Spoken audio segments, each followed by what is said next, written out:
എല്ലാവർക്കും നല്ലൊരു ശുഭദിനം.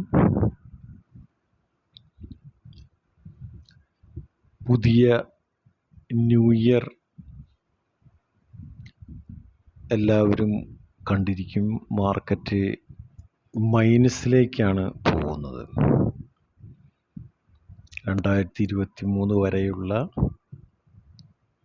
ആ ഒരു ട്രെൻഡ് ഇന്ന് വിട്ട് 2024 കടന്നപ്പോൾ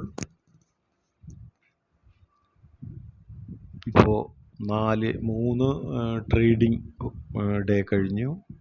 3 ട്രേഡിംഗ് ഡേയിലും മൈനസ് ക്ലോസ് ചെയ്തു. സെൻസെക്സ് BSE സെൻസെക്സ് ഇന്ന് ക്ലോസിംഗ് 71,356. നിഫ്റ്റി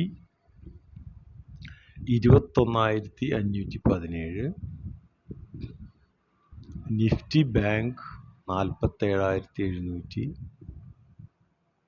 അതുപോലെ തന്നെ ക്രൂഡ് ഓയിൽ വില കുറഞ്ഞിട്ടും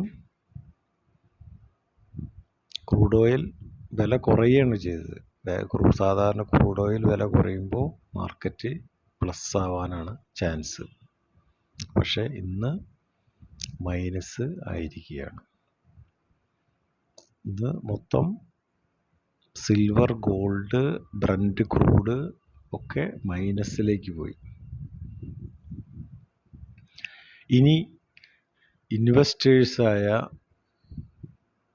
ന്യൂ ഇൻവെസ്റ്റേഴ്സ്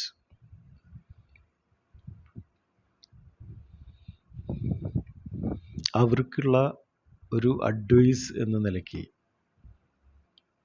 ഞാനിവിടെ ഒരു 13 കൊല്ലത്തെ ഒരു എക്സ്പീരിയൻസ് വെച്ച് പറയുന്നതാണ്. ഫോറിനേഴ്സ് സെല്ലിങ് തുടങ്ങിയിരിക്കുകയാണ്. ഫോറിനേഴ്സ് സെല്ല് ചെയ്ത് കഴിഞ്ഞാൽ പിന്നെ നമുക്ക് മാർക്കറ്റിൽ പിടിച്ചു നിൽക്കാൻ പറ്റില്ല. അതാണ് നമ്മുടെ ഇന്ത്യൻ മാർക്കറ്റിൻ്റെ ഒരു പ്രത്യേകത. ഫോറിനേഴ്സ് സെല്ല് ചെയ്യുമ്പോൾ നമ്മുടെ ഡൊമസ്റ്റിക് ഇൻവെസ്റ്റേഴ്സ് ബൈ ചെയ്താലും നമ്മുടെ മാർക്കറ്റിനെ പിടിച്ചു നിർത്തി ഒരു പ്ലസ്സിലേക്ക് എത്തിക്കാൻ ഉള്ള ശേഷി ഇതുവരെ ആയിട്ടില്ല. ഇന്നിപ്പോൾ ഫോറിനേഴ്സ്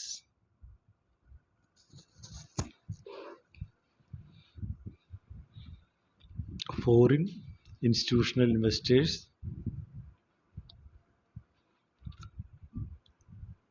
വളരെ വലിയ തോതിൽ ട്രേഡ് വോളിയം ഉണ്ടാക്കിയ ദിവസമാണ്. 9,100 കോടി രൂപ അവർ ബൈ ചെയ്തു. 9,769 കോടി രൂപ അവർ സെല്ല് ചെയ്തു. അങ്ങനെ ഡിഫറൻസ് വരുന്നത് ഫോറിനേഴ്സിൻ്റെ 666 രൂപ അവർ സെല്ല് ചെയ്തു. അതുപോലെ തന്നെ നമ്മൾ ഡൊമസ്റ്റിക് ഇൻവെസ്റ്റേഴ്സും അതിൻ്റെ ഒപ്പം വിൽക്കുകയാണ് ചെയ്തത്. ഡൊമസ്റ്റിക് ഇൻവെസ്റ്റേഴ്സ് വളരെ വലിയൊരു ഹ്യൂജ് ക്വാണ്ടിറ്റി ട്രേഡ് ചെയ്തു. 10,402 കോടി രൂപ ബൈ, 11,265 കോടി രൂപ സെല്ല്. അങ്ങനെ 862 കോടി അവർ സെല്ല് ചെയ്തു.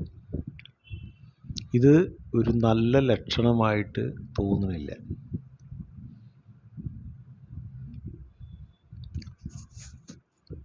ഇതിൽ നിന്ന് മനസ്സിലാക്കേണ്ടത് പ്രോഫിറ്റ്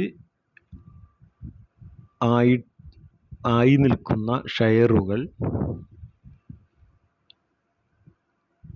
അതിൻ്റെ 50% വിറ്റ് മാറേണ്ട സമയം ആയി എന്നാണ് അർത്ഥം. ഇനി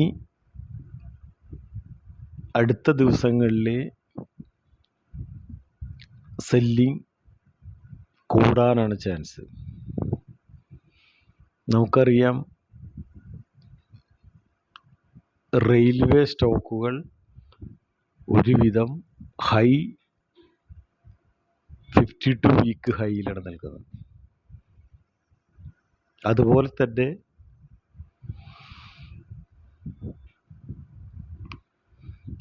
മിഡ് ക്യാപ്പുകൾ, സ്മോൾ ക്യാപ്പുകൾ, ലാർജ് ക്യാപ്പുകൾ എല്ലാം ഹൈ കട്ട് ചെയ്ത് നിൽക്കുന്ന സമയത്താണ് ഇതുപോലുള്ള ഹ്യൂജ് ട്രാൻസാക്ഷനുകൾ കാണപ്പെടുന്നത്.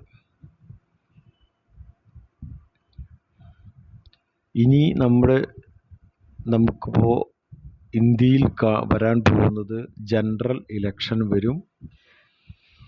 ജനറൽ ഇലക്ഷനിൽ ഉള്ള പ്രത്യേകത കണ്ടിരിക്കുന്നത്,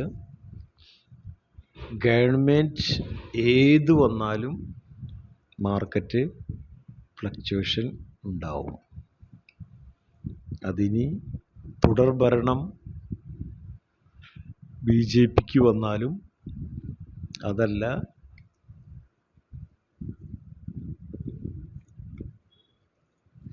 കോൺഗ്രസ് അല്ലെങ്കിൽ ഇന്ത്യ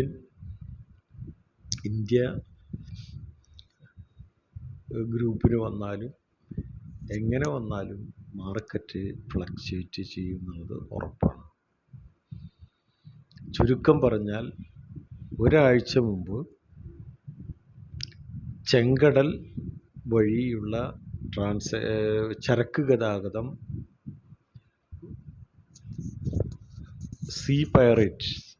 ഹൂതി സീ പൈറേറ്റ്സുകൾ തടഞ്ഞതിൻ്റെ ഒരു റിഫ്ലക്ഷനാണ് നമ്മൾ കണ്ടത്. 1000 പോയിൻ്റ് സെൻസെക്സ് അടിച്ചു. ഏകദേശം നിഫ്റ്റി 300-ൻ്റെ അടുത്തും അടിച്ചു. അപ്പോൾ ഇത്രയും വളരെ ചെറിയ, നമ്മുടെ ഒരു സെൻസിറ്റീവായിട്ട് നിൽക്കുന്ന ഈ മാർക്കറ്റിൽ പ്രോഫിറ്റിലായി നിൽക്കുന്ന ഷെയറുകൾ ഇനിയും കയ്യിൽ വയ്ക്കുമ്പോൾ വളരെ ശ്രദ്ധിച്ച് സ്റ്റോപ്പ് ലോസ് സെല്ലിങ് ഉപയോഗിക്കാവുന്നതാണ്. ഷെയർ മാർക്കറ്റിൽ എക്സ്ചേഞ്ച് നമുക്ക് അനുവദിച്ചിട്ടുള്ള സ്റ്റോപ്പ് ലോസ് സെല്ലിങ് ഓർഡർ നമുക്ക് ചെയ്തു വയ്ക്കാം. ഇപ്പോൾ ഒരുവിധം എല്ലാ ടെർമിനലുകളിലും സ്റ്റോപ്പ് ലോസ് സെല്ലിങ് ഓർഡർ 1 മാസത്തേക്ക് അലൗഡാണ്. അത് ടെർമിനൽ ഓപ്പറേറ്ററോട് പറഞ്ഞു കഴിഞ്ഞാൽ, സപ്പോസ് ഏതെങ്കിലും ഒരു ഷെയർ പ്രോഫിറ്റിലായി നിൽക്കുന്നുണ്ടെങ്കിൽ അത് പ്രത്യേക ഒരു റേറ്റിന് താഴേക്ക് പോയി കഴിഞ്ഞാൽ അത് സെല്ല് ചെയ്ത് പോകാൻ ഉള്ള ഓർഡറുകൾ ഇടാവുന്നതാണ്. അത് യൂസ് ചെയ്യേണ്ടതാണ്. എപ്പോൾ നമ്മൾ ജോലിയിലായിരിക്കും, എപ്പോഴാണ് അന്ന് കഴിഞ്ഞ ആഴ്ചയിലുണ്ടായത്, 2 മണി വരെ മാർക്കറ്റ് ഒരു കുഴപ്പവുമില്ലാതെ സ്റ്റാൻഡ് ബൈ ആയി, ഒരു കുഴപ്പവുമില്ലാതെ നിൽക്കുന്ന എക്സ്ചേഞ്ചിൻ്റെ സൂചിക 2 മണി കഴിഞ്ഞപ്പോഴാണ് ഈ 1000 പോയിൻ്റിലേക്ക് മൈനസിലേക്ക് പോയത്. അതുകൊണ്ട് തീർച്ചയായും വളരെ വിജിലൻ്റായി പ്രോഫിറ്റിൽ നിൽക്കുന്ന ഷെയറുകൾ സ്റ്റോപ്പ് ലോസ് സെല്ലിങ് ഇട്ട് വെച്ച് നമ്മൾ ലാഭം എടുക്കേണ്ടതാണ്. അതുപോലെ തന്നെ പലരും ഈ മാർക്കറ്റിലും ബൈ ചെയ്യാൻ പറ്റുന്നൊരു മാർക്കറ്റാണോ എന്നുള്ള ചില സംശയങ്ങൾ കാണിക്കുന്നുണ്ട്. നമുക്കൊരു പ്രത്യേക സമയം, ഏതെങ്കിലും ഒരു സമയമോ അല്ലെങ്കിൽ ഒരു മാസമോ അല്ലെങ്കിൽ ഏതെങ്കിലും ഒരു ഡേറ്റോ നമുക്ക് പറയാൻ പറ്റില്ല. ആർക്കും പ്രവചിക്കാൻ പറ്റില്ല. ഇപ്പോൾ ഫെബ്രുവരി മാസം നല്ല മാസമാണ് പർച്ചേസ് ചെയ്യാൻ, ഇൻവെസ്റ്റ് ചെയ്യാൻ എന്നൊന്നും ആർക്കും പ്രവചിക്കാൻ പറ്റില്ല. അല്ലെങ്കിൽ മാർച്ച് കഴിയട്ടെ, ഫിനാൻഷ്യൽ മാർക്കറ്റ് ഫിനാൻഷ്യൽ ഇയർ കഴിഞ്ഞിട്ട് നമുക്ക് ഏപ്രിൽ ഇൻവെസ്റ്റ് ചെയ്യാം, അങ്ങനെയൊന്നുമില്ല. സിസ്റ്റമാറ്റിക്കായിട്ട് നമുക്ക് എപ്പോൾ വേണമെങ്കിലും നമുക്ക് പർച്ചേസ് ചെയ്യാം. ഇൻവെസ്റ്റ്മെൻറ്റ് ചെയ്യാൻ ഉദ്ദേശിക്കുന്ന ഇൻവെസ്റ്റേഴ്സിന് സിസ്റ്റമാറ്റിക്കായിട്ട് ഇൻവെസ്റ്റ് ചെയ്യാം. ഒരിക്കലും ബൾക്ക് ക്വാണ്ടിറ്റി പർച്ചേസ് ചെയ്യാതെ 1, 2, 3, 4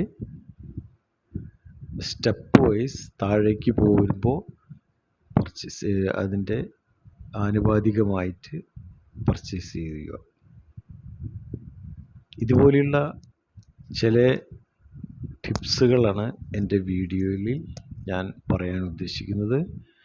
ഇനിയും ഇതുപോലെ ധാരാളം ടിപ്സുകൾ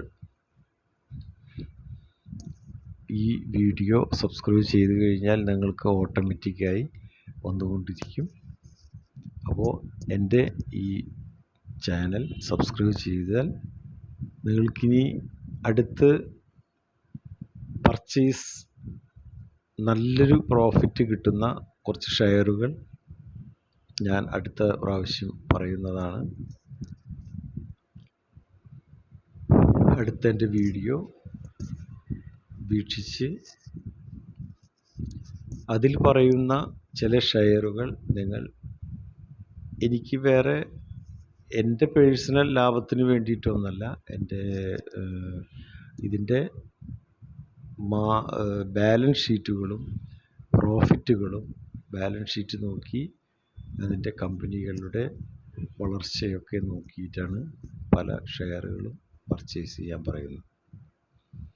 അടുത്ത വീഡിയോയിൽ അത് പറയുന്നതായിരിക്കും. ഇപ്രാവശ്യം നിങ്ങൾ വളരെ ശ്രദ്ധിച്ച്, മാർക്കറ്റിന് വളരെ സെൻസിറ്റീവാണ്. പുറത്തുള്ള ഗ്ലോബൽ ഇഷ്യൂകൾ കുറേ നിൽക്കുന്നുണ്ട്, യുദ്ധത്തിൻ്റെ ഇഷ്യൂ നിൽക്കുന്നുണ്ട്. അതുകൊണ്ട് വളരെ ശ്രദ്ധിച്ച് ഇൻവെസ്റ്റ് ചെയ്യണം എന്ന് മാത്രം പറഞ്ഞുകൊണ്ട് നന്ദി, നമസ്കാരം.